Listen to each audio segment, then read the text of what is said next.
goes down, the stars come out. Let me know Where the times go, my universe will never be the same. Pop Dan. Welcome to Chemistry News Daily. Tonight, we're going to speak about chemical reactions and global warming. On this first section, we're going to speak about the carbon cycle and a brief explanation of each step of the process. Now, we're heading with you. Here we can see that carbon is released into the atmosphere when fossil fuels are burned. And then plants are eaten by the animals, and the carbon is released into the atmosphere during their respiration. And that atmosphere is used in photosynthesis to produce carbohydrates. Now, on this second section, we're going to speak about the main chemical reactions carried out in this cycle and their classification. Well, now I'm going to talk about the main chemical reactions in carbon cycle that are photosynthesis, respiration, and carbonates. Here we can see the formula of photosynthesis that are carbon dioxide plus water, sunlight, and it gives carbonates and oxygen, and it's a single replacement. Now, the formula of respiration, it's oxygen plus carbonates and gives energy, water, and carbon dioxide.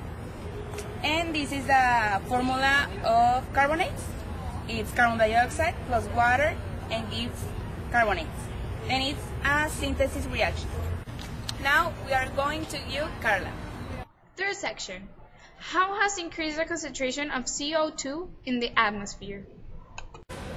Well, talking about the increased concentration of CO2, the main causes of these problems are burning of the fossil fuels like coal, oil, natural gas, and this is considered as the most important reason.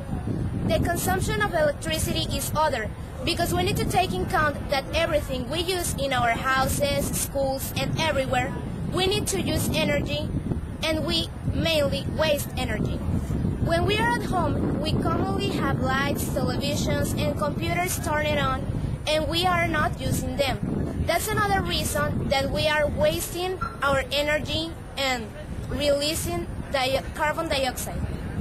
By deforestation, because trees take part of the carbon dioxide we exhale. If there are no trees, no one could be able to take it to transform it into sugars, but the most important, there will be no one that can change it to oxygen. Now I'm going to talk about why is CO2 significant. Carbon dioxide is a chief greenhouse gas that results from human activities and causes global warming and climate change. To see whether enough is being done at the moment to solve these global problems, there is no single indicator as complete and current as a monthly update of atmosphere CO2 from the Mauna Loa Observatory. The amount of carbon dioxide in the atmosphere has been monitored for over 40 years. These measurements show that carbon dioxide levels have increased every year. Carbon dioxide is known to be the greenhouse gas, which means that increased levels of carbon dioxide in the atmosphere could lead to the global warming. This could have serious environmental consequences for the entire world. Scientists also think that humans may be responsible for the increases, from such things as cars, industry, and the burning of the rainforest. If this is the case, we may be doing irreversible harm to the environment. The annual function in the graph above are due to the sensors to the seasons. During the fall and winter, vegetation stops growing and decays, leading to the higher amount of carbon dioxide in the air. Vegetation then begins to grow during the spring and summer, absorbing some of the more atmospheric carbon dioxide. Thanks, Camila. Causes and effects of increasing in concentration of CO2 in the atmosphere in this section. The increasing of the CO2 in our environment has so many harmful effects for our body and our world. Some of them is the increasing of temperature, which is causing the poles to melt and is leaving our animals without any home and stuff like that.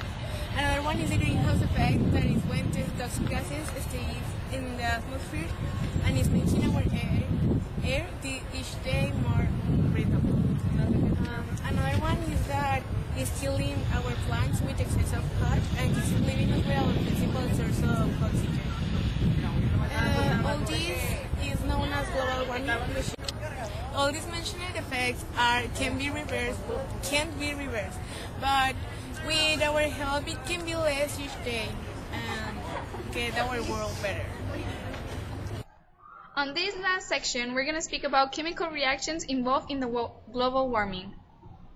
I'm going to talk about the chemical reactions that affect global warming. There are four most common chemical reactions. There is carbon dioxide, fluorocarbon, methane, and tropospheric ozone. The carbon dioxide is used in cars and in industries and is very contaminant for the environment.